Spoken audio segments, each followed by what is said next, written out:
अस्सलातु वस्सलामु अलैका या नबी अल्लाह, अस्सलातु वस्सलामु अलैका या हबीब अल्लाह, व अला आलिका व अस्हाबिका या नूर अल्लाह, सल्लल्लाहु तआला अलैका वसल्लम।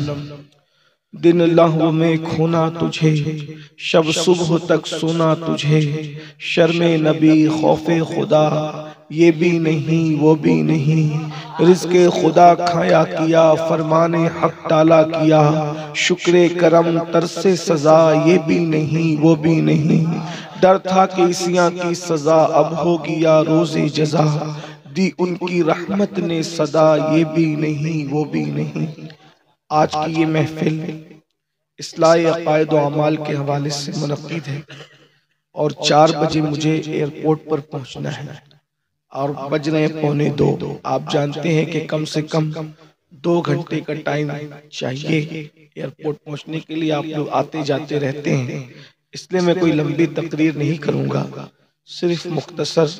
अब तकरीर का वक्त तो रह नहीं गया, इसलिए मैंने अर्ज किया था मुंतज़मीन से कि मुझे जल्दी अगर गुफ्तगू करवाना है तो माइक दे देना, फिर मेरे बाद आपका जलसा चलता रहे। लेकिन कोई बात नहीं, कोई शिकायत की बात नहीं है। 10 मिनट भी मिले अल्लाह रसूल के जिक्र के लिए तो हमारे लिए काफ़ी है, कोई बात नहीं, हमें कोई शिकायत नहीं है आपसे।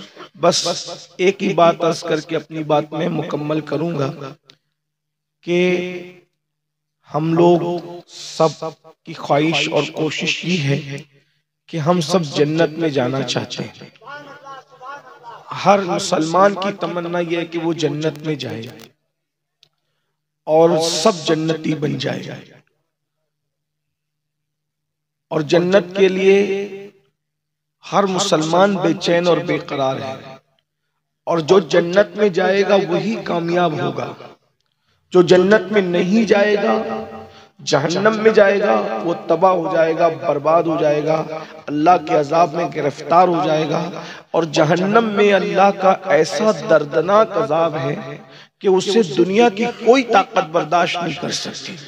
जहन्नम के अंदर अगर पहाड़ों को भी डाल दिया जाए तो पहाड़ भी पिघल जाएंगे। अब आप गौर करें कि जब पहाड़ पिघल जाएंगे जहन्नम में तो हमारी हड्डियों का और हमारी चमड़ी का क्या बचेगा और क्या क्या बनेगा। तो जन्नत में जाना ये मोमिनीन के लिए है और मोमिनीन को जन्नत में जाने की तमन्ना करना चाहिए। लेकिन जन्नत कोई मुश्किल चीज नहीं है। अल्लाह ने जन्नत को हमारे घर में उतारा है और हम जन्नत को पहचान नहीं पा रहे हैं। हम जन्नत को छोड़कर इधर उधर भटक रहे हैं। जन्नत हासिल करने के लिए कभी इधर भागते हैं, कभी उधर भागते हैं, कभी उधर भागते हैं, लेकिन जन्नत हमारे घर में मौजूद है।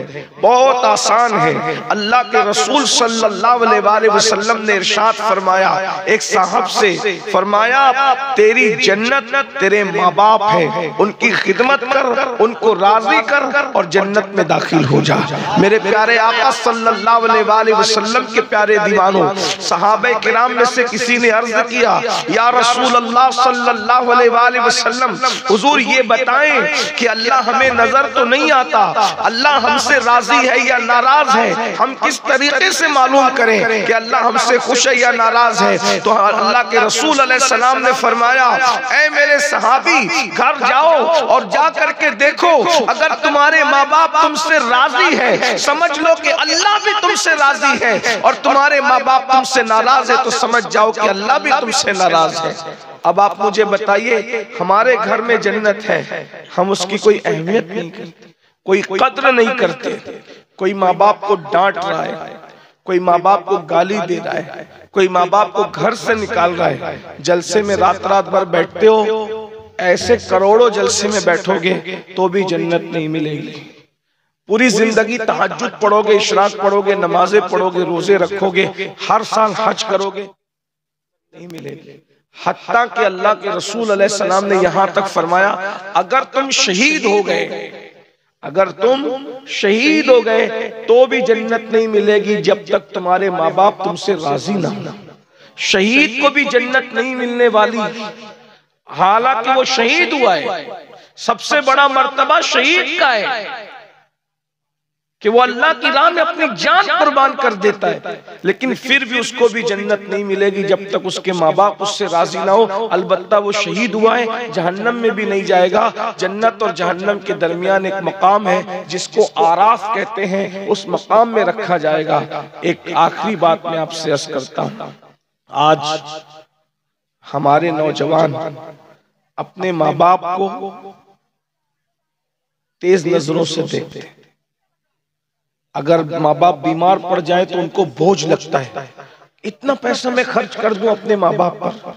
कभी सोचा आपने माँ बाप ने हमें क्या दिया? थोड़ी देर के लिए गौर करो। अगर ये मेरी 10 मिनट की तकरीर पर भी आप गौर कर लोगे तो अल्लाह करे आपको संवरने का और कुछ सोचने का मौका मिलेगा। थोड़ी देर सोचिए कि माँ बाप ने हमें क्या दिया, माँ ने हमें क्या दिया, बाप ने हमें क्या दिया। हम माँ बाप पर चंद सौ चंद हजार रुपए उनके बीमार पड़ने के बाद खर्चा करने पर सोचते हैं, लेकिन यही माँ बाप थे जब हम बीमार पड़ते थे तो डॉक्टर को कहते थे, डॉक्टर जितना लगेगा खर्चे की फिक्र मत करना, मैं अपने घर की जायदाद, अपने जो चीज बेच सकता हूं बेचूंगा, लेकिन मेरे बच्चे की जान बचा दो। माँ बाप हम पर बेदरीग खर्च करते थे, बेहिसाब खर्च करते थे, और हम अपने माँ बाप पर खर्च करने के लिए सोचते हैं। आपको बताऊं, एक दिन वो वक्त आएगा जब ये नेमत, जिसे माँ बाप की नेमत कहते हैं, हमारी नजरों से ओझल हो जाएगी। उस वक्त हम तलाश करेंगे खिदमत के लिए, मगर ये चेहरे नहीं मिलने वाले। आज इनकी खिदमत करो, आज इनकी इज्जत करो। मेरे भाइयों, किसी खूबसूरत चेहरे को भी देखकर तुम्हें हमें वो सवाब नहीं मिलता जितना सवाब माँ बाप को देखने पे मिलता है। ये झुर्री पड़े हुए सीधे सादे चेहरों को जो माँ बाप के चेहरे हैं क्या मिलता है? तो अल्लाह के रसूल अलैहि सलाम ने फरमाया, जो फर्मा बरदार औलाद अपने माँ बाप के चेहरे को मोहब्बत से तकती है, अल्लाह उन्हें मकबूल हज का सवाब अता फरमाता है। यानी अगर आपने एक दिन में 10 मरतबा माँ बाप को प्यार से देखा तो आपको 10 मकबूल हज का सवाब, 100 मरतबा देखा 100 मकबूल हज का सवाब। लेकिन बड़ी माजरत के साथ आज आप लोग अपने आप में डूबकर खुद सोचो कि क्या करते हो माँ बाप के साथ। दोस्तों के साथ पार्टी में जाओगे, पिकनिक पे जाओगे, कहीं जाओगे तो हर दोस्त जेब में हाथ डालेगा, मैं पैसे दूंगा, मैं पैसे दूंगा, मैं पैसे दूंगा। लेकिन जब माँ बाप को बीमार पड़ने के बाद दवा खाने का बिल देने की बारी आती है तो भाई आपस में लड़ते हैं, तू पैसा दे, तू पैसा दे। याद रखिए, माँ बाप पे खर्च करने में जितना सवाब मिलता है उतना सवाब किसी पे खर्च करने में नहीं मिलता। इसलिए अपने माँ बाप पे खर्च करो। मस्जिद बनाने से ज्यादा सवाब माँ बाप पे खर्चा करने पर है, मदरसा बनाने से ज्यादा सवाब माँ बाप पे खर्चा करने पर है। सबसे ज्यादा अगर आपको अज्र मिलेगा खर्च करने पर तो माँ बाप पे खर्च करने को मिलेगा। हत्ता कि अल्लाह के रसूल अलैहिस्सलाम फरमाते हैं, अगर कोई मालदार बनना चाहता है और लंबी उम्र पाना चाहता है तो उसको चाहिए कि नमाज के बाद अपने माँ बाप की मगफिरत के लिए दुआ करे। जो माँ बाप की मगफिरत के लिए दुआ करता है अल्लाह उसकी उम्र को भी लंबी करता है और उसके माल में भी बरकत अता करता है। जो अपने माँ बाप पे खर्च करता है अल्लाह उसकी उम्र को भी बढ़ा देता है और अल्लाह उसकी दौलत को भी बढ़ा देता है। लेकिन मेरे भाई, माँ बाप की दुआ वो दुआ है। आपने बारह मुझसे अगर आपको कहीं सुनने को मिला होगा तो सुना होगा, आप लोग, हम लोग, जैसे मैं आ गया, मौलाना सादिक साहब आ गए, उनका खिताब आपने सुना, हमारे ये प्यारे प्यारे अल्लाह वाले उलमाए किराम और भी बुजुर्गान दीन, हम लोग इनके हाथ चूमते हैं, इनको नजराना देते हैं, इनको बुलाते तो एक से खाना खिलाते हैं। अच्छी बात है, सब करो, लेकिन एक बात मैं आपसे पूछता हूँ, आप लोग हम लोगों के हाथ चूमते हो तो क्या कभी घर में अपने माँ बाप के भी हाथ चूमते हो? अगर आप अपने घर में अपने माँ बाप के हाथ चूमते हो तो हम लोगों के हाथ चूमना भी काम आएगा। और अगर अपने माँ बाप के हाथ नहीं चूमते, माँ बाप को दुख देते हो, माँ बाप को तकलीफ पहुंचाते हो, तो हमारे हाथ चूमना भी आप लोगों के काम नहीं आएगा। और एक मैं सच्ची बात कहूँ, सच्ची बात कह रहा हूँ, अल्लाह जानते हैं सच्ची बात कह रहा हूँ, मुझे मरना है, अल्लाह को मुंह दिखाना है। अगर मैं आपके लिए दुआ करूं तो इसमें गुंजाइश है, अल्लाह चाहे तो कबूल करे, चाहे तो अल्लाह रद्द कर दे, इसको याद रखना। अब मैं तो कुछ भी नहीं, तमाम मुसलमानों में सबसे घटिया गुनहगार मुसलमान मैं हूं। अगर कोई वली भी आपके लिए दुआ करे ना, वली, ये उलमाए किराम मौजूद है, तो अल्लाह अल्लाह अल्लाह बेनियाज है। अगर वली भी आपके हक में दुआ करे तो अल्लाह वली की भी दुआ चाहे कबूल करे चाहे रद्द करे। वली की बात करें, अगर कोई वली भी किस्मत से मिल जाए तो कोई वली भी आपके लिए दुआ करे, वली की हर दुआ कबूल होती है, लेकिन अल्लाह अल्लाह है, बेनियाज है। वली की दुआ रद्द नहीं होती, लेकिन अल्लाह अल्लाह है, बेनियाज है। अगर चाहे तो कबूल करे, चाहे तो आपके हक में रद्द कर दे। लेकिन एक दुआ ऐसी है जिसकी जमानत रसूलुल्लाह ने दी है। मेरे आका फरमाते हैं, अगर तुम्हारे माँ बाप तुम्हारे हक में दुआ कर दे तो अल्लाह उसको रद्द नहीं करता, बल्कि अल्लाह उसको कबूल कर लेता है। अरे 1000% कबूल होने वाली दुआ को तुम छोड़कर किस किस के पीछे भाग रहे हो? बताओ तो सही। माँ बाप की कद्र नहीं है आज हमारे यहाँ, और जैसे माँ बाप की दुआ कबूल, वैसे माँ बाप की बद्दुआ भी कबूल। जो आखिरी बात कहने चला था वो ये कह रहा हूँ, क्योंकि अगर मैंने लंबी की जरा भी तो मेरी फ्लाइट ही छूटेगी, और उसके बाद फिर फ्लाइट नहीं है। आखिरी बात जो कह रहे, अगर आप वली भी बन जाएं तो भी आपको माँ बाप की दुआ की जरूरत रहेगी। एक वली थे, एक अल्लाह के वली थे, उनको हज को जाना था। एक अल्लाह के वली थे, उनको हज को जाना था। उन्होंने अपनी माँ से पूछा, माँ हज किए हुए अब कई साल हो गए हैं, मेरा बहुत दिल चाह रहा है कि मैं हज को जाऊं, काबे की ज़ियारत कर लूं।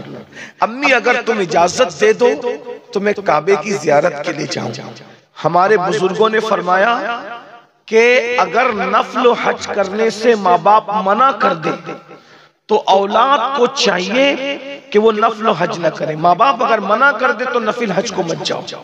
ये माएँ और बहनें बैठी है, इतनी रात गए भी, मैं इन माओ और बहनों से भी कहता हूँ तुम भी माँ बाप की फर्मा बरदारी करो, और बहनों से कहता हूँ तुम्हारा शौहर अगर माँ बाप की फर्मा बरदारी करे, खिदमत करे, तो उसको मत रोको, उसको माँ बाप की खिदमत करने दो। क्योंकि बाज औरतें ऐसी होती है कम इल्मी की बुनियाद पर कि वो माँ बाप से अपने शौहर को अलग करना चाहती हैं। औरतें बहुत सारी कंडीशन रखती है कि आप अगर अपने माँ बाप के साथ रहेंगे तो मैं आपके साथ नहीं रहूंगी। लेकिन मैं आपसे कहता हूं ऐसी कंडीशन आ जाए तो आप पूरी दुनिया को छोड़ देना, माँ बाप को नहीं छोड़ो। और बहनों से भी कहता हूं कि आप अपने शौहर को जन्नती देखना चाहती हो कि जहन्नमी देखना चाहती हो? जब आप अपने शौहर को जन्नती देखना चाहती हो तो आपको अपने शौहर को उसके माँ बाप से कभी जुदा नहीं करना चाहिए। और एक बात याद रखना, वो औरतें जो अपने शौहर को उसके बूढ़े माँ बाप से जुदा करके उन बूढ़े माँ बाप को दर दर का भिखारी बना देती है, वो रसूलुल्लाह का फरमान सुन ले। मेरे आका ने फरमाया, कमा तदीनु तुदान, जैसा करोगे वैसा भरोगे। मेरी बहनों, अगर आज तुमने अपने शौहर को उसके माँ बाप से अलग कर दिया और बुढ़ापे में उनको दर दर का भिखारी और मोहताज बना दिया, तो जब कल तुम्हारी औलाद जवान होगी और तुम बुढ़ी हो जाओगी तो तुम्हारी बहुएं भी तुम्हारे साथ वही सलूक करेगी जो तुमने अपने शौहर के माँ बाप के साथ किया है, सास के साथ किया है, ससुर के साथ किया है। किसी पे जुल्म मत करो। मौलाए कायनात सैयदना अली मुर्तजा ने फरमाया, अल्लाह कुफ्र करने वालों को तो मोहलत देता है मगर अल्लाह जुल्म करने वालों को मोहलत नहीं देता। इसलिए मेरी कौम की बेटियों, मेरी माँ, मेरी बहनों, जिस माँ बाप ने तुम्हारे शौहर को पैदा किया है उन माँ बाप पे जुल्म मत करो, उनको शौहर को माँ बाप से दूर मत करो। बल्कि अगर शौहर कोताही करता है तो उसको कहो कि आप अपने माँ बाप का हक अदा करें। इसलिए कि शौहर के लिए, शौहर बीवी के लिए जन्नत है और शौहर के लिए जन्नत उसके माँ बाप है। इसलिए औरतें शौहर को माँ बाप की, उसके माँ बाप की खिदमत पे उभारें। लेकिन आजकल इल्म नहीं है, औरतों को अपने रिश्तेदार तो अच्छे लगते हैं, ससुराली रिश्तेदार बहुत बुरे लगते हैं।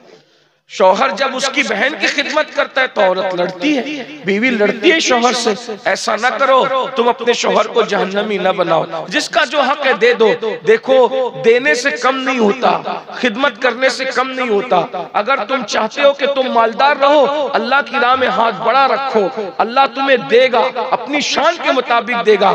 तुम अल्लाह के बंदों को अपनी हैसियत के मुताबिक दोगे, अल्लाह तुम्हें अपनी शान के मुताबिक देगा। तो बहरहाल वो वली थे, उन्होंने कहा अम्मी मैं हज को जाना चाहता हूँ। उनकी माँ ने कहा बेटा मैं बूढ़ी हो गई हूँ और तेरे सिवा मेरा कोई नहीं है, मेरा खिदमत करने वाला कोई नहीं है, इसलिए मेरे बेटे तू हज को मत जा इस साल, वरना मेरी खिदमत कौन करेगा।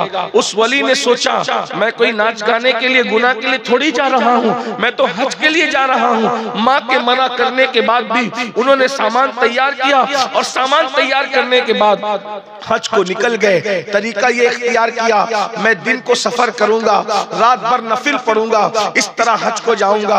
अल्लाह अकबर। याद रखना, नफिल पढ़ने से भी बेहतर माँ बाप की खिदमत है। बल्कि हमारे बुजुर्गों ने यहाँ तक कहा अगर तुम नफिल नमाज पढ़ रहे हो और तुम्हारे माँ बाप को मालूम है कि तुम नफिल पढ़ रहे हो और माँ बाप को तुम्हारी जरूरत पेश आ जाए और माँ बाप तुमको आवाज दे, तो नफिल नमाज छोड़कर माँ बाप की खिदमत करो, क्योंकि नफल नमाज से बेहतर माँ बाप की खिदमत है, नफल नमाज से अफजल माँ बाप की खिदमत है। आपने क्या समझा है भाइयों माँ बाप की खिदमत को? सैयदना उवैस करनी ने माँ की खिदमत के लिए रसूलुल्लाह की ज़ियारत के लिए नहीं गए, मदीने मुनव्वरा माँ की हयाती में नहीं गए। ये सोचो क्या माँ है, माँ बाप की अजमत क्या है। अल्लाह अकबर। वो बुजुर्गों ने सोचा मैं गुनाह के रास्ते में तो नहीं जा रहा हूँ, मैं बुराई के रास्ते में तो नहीं जा रहा हूँ, मैं तो हज के लिए जा रहा हूँ। तो माँ ने मना कर दिया, फिर भी निकल गए। रात हुई, दिन को माँ को यूं लगा बेटा कहीं गया होगा। रात हुई, माँ को बेटे की हाजत हुई, माँ ने पुकारा बेटा कहाँ हो, आवाज नहीं आई। तो माँ ने अल्लाह अकबर का अच्छा तू चला गया। और उसके बाद माँ ने कहा मेरी इजाजत के बगैर चला गया, मेरे मना किए बगैर चला गया। फिर माँ तो माँ होती है, जो जितनी मोहब्बत करता है उसका दिल उतना नाजुक होता है। माँ ने आसमान की तरफ देखा और एक आ भर करके कहा मौला मेरे मना करने के बाद भी चला गया, मेरी इजाजत के बगैर चला गया। एक माँ की बद्दुआ है, जब मेरे बोले बगैर गया है अब वो काबे तक पहुंचने नहीं चाहिए। मना करने के बाद भी गया है, काबे तक पहुंचने नहीं चाहिए। काबे के लिए मुझे छोड़ करके गया, अब उसको कभी काबे का दीदार नसीब न हो। याद रखिए माँ की दुआ भी फौरन कबूल होती है, माँ की बद्दुआ भी फौरन कबूल होती है। इसलिए अपनी औलाद को माँ बाप कभी बद्दुआ न दिया करें। अल्लाह अकबर। उनको बर्बाद होने की दुआ की बजाय उनके सुधरने की दुआ करो, उनके संवरने की दुआ करो, उनकी हिदायत की दुआ करो। माँ औलाद के लिए कभी बद्दुआ मत करना। अल्लाह अकबर। माँ के जबान से जुमले निकल गए, मेरे मना करने के बाद भी गया, काबे तक पहुंचने न पाए। अल्लाह अकबर। रात थी, रात के वक्त वो बुजुर्ग बाजू के देहात पहुंचे थे और मस्जिद के अंदर नफिल नमाज पढ़ रहे थे। ऐसे में गांव में चोर आ गए और चोर आए तो कोई होशियार हो गया, उसने चिल्लाना शुरू किया चोर चोर चोर, और पूरा गांव बेदारों के चोरों के पीछे भागा। चोर मस्जिद की गली में घुसे और पता नहीं कहां छुप गए। लोगों को यह लगा कि मस्जिद के अंदर घुसे चोर। वो मस्जिद में गए तो देखा चिराग जलाकर एक शख्स सजदे में रो रहा है, अल्लाह से कह रहा है मेरी मगफिरत कर दे, मेरी मगफिरत कर दे, मेरी मगफिरत। उन्होंने सोचा यही चोर है, उठाया, खूब मारा, खूब पीटा और उसके बाद जेल में जमा कर दिया। सुबह हुई, काजी को बुला के एक शख्स चोरी करता है, पकड़ा जाता है तो पकड़ाने के खौफ से मस्जिद में घुस के सजदे को बदनाम करता है, उसकी सजा क्या है? काजी ने कहा इस जालिम के हाथ भी काटो, पैर भी काटो, आंख निकाल लो। हाथ काटे, पैर काटे, आंख निकाली तो काजी ने ऐलान किया लोगों ये उस चोर की सजा है जो चोरी करता है और पकड़ा जाता है तो मस्जिद में घुस के सजदा करता है और सजदे को बदनाम करता है। उस बुजुर्ग ने रोते हुए काजी से कहा काजी साहब ये ऐलान मत करो, मैं जो कहता हूँ वो ऐलान करो। काजी ने कहा क्या है? कहा कि ये ऐलान करो ये उस हाजी की सजा है जो माँ के मना करने के बाद भी हज को जा रहा था, अल्लाह ने इसका ये अंजाम कर दिया। कोई माँ की नाफरमानी करके भी हज को न जाए। लोगों ने पूछा कौन हो तुम? तो बताया मैं वो, अरे ये तो हमारे गांव के बाजू वाले गांव के बहुत बड़े वली हैं, बहुत बड़े बुजुर्ग हैं, हमने क्या कर दिया? फिर उन्होंने पूरी दास्तान बताई कि मेरी माँ ने मना किया था फिर भी मैं निकला, शायद ये माँ की बद्दुआ का नतीजा है कि मेरे साथ ये सुलूक करा, हाथ भी काट दिए, पैर भी काट दिए, आंखें भी निकाल दी। तो लोगों ने कहा अगर उस गाँव वालों को पता चल गया वो हमारे गाँव की ईंट से ईंट बजा देंगे। उन्होंने रात का इंतजार किया और चुपके से उस बुजुर्ग को ले जा करके उसी गांव में डाल दिया। अब इनको तो भूख लगी हुई थी, उन्होंने आवाज दी है कोई मुझे खाना खिलाने वाला? उस वक्त तो उनकी माँ को एहसास हो गया मैंने मौला बद्दुआ तो दे दी लेकिन मेरा बच्चा मुझे मिला दे। माँ तो माई होती है, मैंने बद्दुआ तो कल दे दी, मेरा बच्चा मुझे मिला दे। इतना कहा तो आवाज आई है कोई मुझे खाना खिलाने वाला? इन्होंने सोचा चलो मैं किसी फकीर को खाना खिला दूं, आधी रात हो गई। कहा ओ फकीर, ओ भिखारी, हाथ फैला ताकि मैं तुझे भीख दूं। उसने आवाज आई कि माई मेरे हाथ कटे हुए हैं। कहा चल क्या मैं तेरी झोली में डाल दूं? तो कहा मेरे पैर भी कटे हुए हैं। कहा मैं नामहरम के सामने नहीं आ सकती। कहा मेरी आंखें भी कटी हुई है। जैसे ही वो माई खाना लेके बाहर आई, देखा ये तो मेरा बच्चा, मेरा खुद का बेटा है, चीख मार ली। कहा बेटा ये तेरे साथ क्या सलूक हुआ? कहा माँ तेरी इजाजत के बगैर हज को जा रहा था, हाथ भी कटे, पैर भी कटे, अंधा हो गया। माँ ने ये हाल बेटे का देख न सकी, अल्लाह से दुआ किया मौला मेरा बेटा ये कैसे जिएगा और मैं इसके दुख में कैसे जीऊंगी, मुझे भी दुनिया से उठा ले, इसको भी दुनिया से उठा ले ताकि ना इसका गम रहे ना मेरा गम रहे। बस ये दुआ करना थी। उनका भी इंतकाल हो गया, उसका भी इंतकाल हो गया। देखो वली होकर माँ की नाफरमानी की तो क्या अंजाम हुआ। अब हम लोग क्या करते हैं, गुनेगार है, सियाकार है, फिर भी माँ बाप की नाफरमानी करते हैं। मैं अपनी पसंद की शादी करूंगा तो करूंगा, माँ बाप नाराज हो तो होते रहे। मैं ये करूंगा तो देखो माँ बाप बूढ़े हो जाएं। बहुत मैं जानता हूँ कि भोले भाले देहाती माँ बापों को बहुत कुछ समझ नहीं होती, मगर जब वो कोई बात है उनको झिड़किए मत, उनको प्यार से समझाइए, उनको कन्विंस करने की कोशिश कीजिए, उनको दुख मत दीजिए। सरकार गरीब नवाज ने फरमाया, हदीस पाक में आता है कि लोग पहाड़ों जैसी नेकियां क़यामत में लाएंगे, उनके नामे अमाल मीजान पे रखे जाएंगे तो उनके नामे अमाल मीजान पे रखने की वजह से पूरा मीजान अल्लाह का तराजू भर जाएगा। वो खुश होंगे कि हमने कितनी नेकियां की, अब हम करीब जन्नत में जाते हैं। ऐसे में गुनाह के पल्ले में कागज का एक छोटा सा टुकड़ा गिरेगा तो नेकी का सारा पल्ला हल्का हो जाएगा और गुनाह का पल्ला भारी हो जाएगा। अल्लाह फरमाएगा इनको मुंह के बल घसीटते हुए जहन्नम में ले जाओ। वो कहेंगे मौला हमने तो बहुत नेकियां की थी, पूरा मीजान नेकियों से तेरा तराजू हमने भर दिया, अब ये छोटे से कागज के टुकड़े में क्या लिखा है कि हमारी सारी जिंदगी की नेकी हल्की हो गई और गुनाह का पल्ला भारी हो गया। अल्लाह फरमाएगा कि तूने एक मर्तबा चिल्लाकर अपनी माँ से या अपने बाप से बात किया था, वो एक गुनाह इस पल्ले के अंदर हमने रख दिया, उस एक गुनाह की वजह से तेरी सारी जिंदगी की नेकी हल्की हो गई। लेकिन उनको डांटना नहीं, उनको बड़ी आंखें करके नहीं देखना, उनके सामने उनकी बेइज्जती नहीं करना, उनके हाथ चूमो, उनके पैर चूमो, उनको खिलाओ पिलाओ, उनको खुश रखो।